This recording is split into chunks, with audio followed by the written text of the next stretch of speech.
our devices listen to us because we tell them to, and then we're surprised if that information is being used in a way we didn't anticipate. When is enough enough? And when do we decide we are done with being snooped on and we're going to do something about it?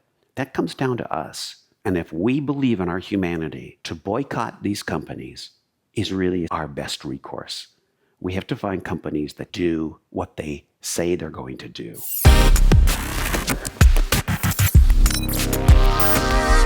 What would you do if you discovered your phone really has been spying on you and your data has been sent to the cloud and that you really have no privacy?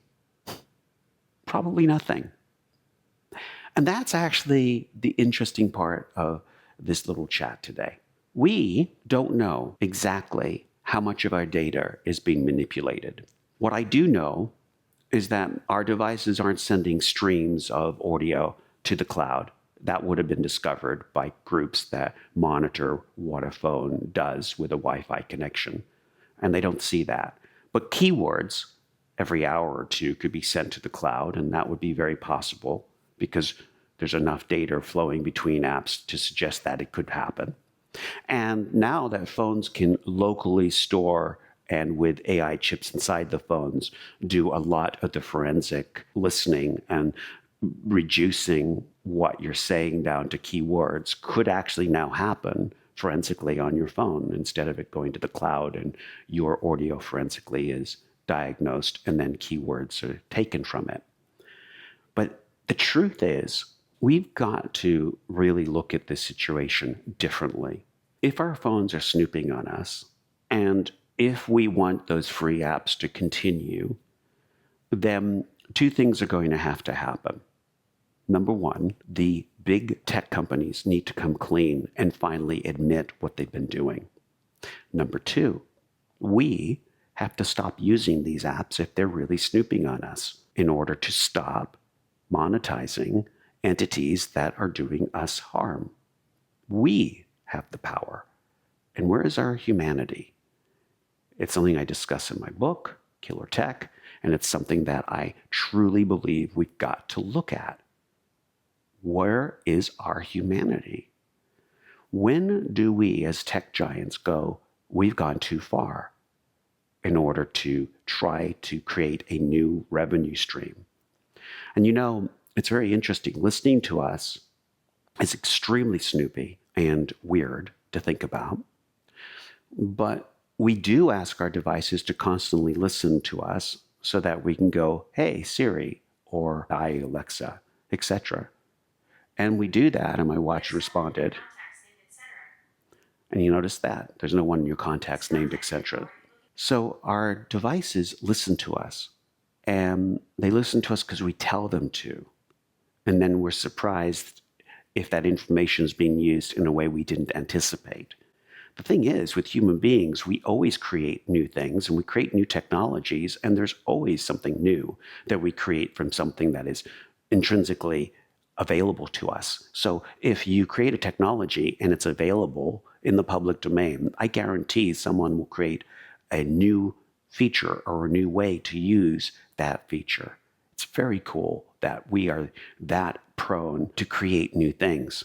I mean, human beings are so creative. So going back to the problem that we started this discussion with. So if our... Can't believe that I had to turn off my phone because Siri was listening to me. So this is what we have to do, all of us. We have to collectively decide what is our privacy worth to us. We have got to go to these huge companies and boycott what is not working for us. And if it is discovered, and I have to do a lot of research on this, that the devices have been snooping on us in a new way that none of us thought about, and if it really is this existential crisis that we are being snooped on completely without any form of repercussion, then the only course for us, the population of the non-tech giant people, is we have to create boycotts. You stop using that service. That's the only recourse we have. Because if they are snooping on us right now and doing things that they claim they are not, but we definitely do know with the Cox Communications PowerPoint that there's definitely something been going on. But what are they actually doing? And we know from advocate groups that our phones are not streaming audio out of them. So we know that they're not listening to whole conversations. So that means they have to be listening to keywords, or our phones are able to separate long conversations and create keywords. But the thing is, when is enough enough? And when do we decide that is really snoopy and we are done with being snooped on and we're going to do something about it? That comes down to us. So I'm really advocating that if it really becomes apparent that Facebook or any entity that claims they are not snooping are snooping, our recourse is a boycott. And when is a boycott okay? Well, when it affects us in a snoopy way, underhanded way, in a way that doesn't allow us to opt out. Yeah, that's when I say we should boycott. So the moral to this story is, as this story of the snooping becomes mainstream, I want us to decide what's important to us, human beings. And if we believe in our humanity, to boycott these companies is really essentially our best recourse.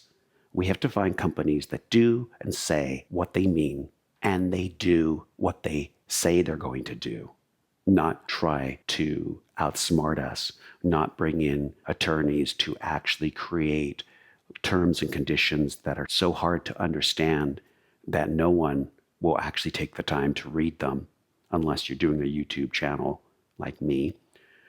But the thing is, when I read these, I sometimes don't really know how far they're willing to take what they've actually written in these contracts. And I really want the service. So how many times have I surrendered my privacy in order to get that free service?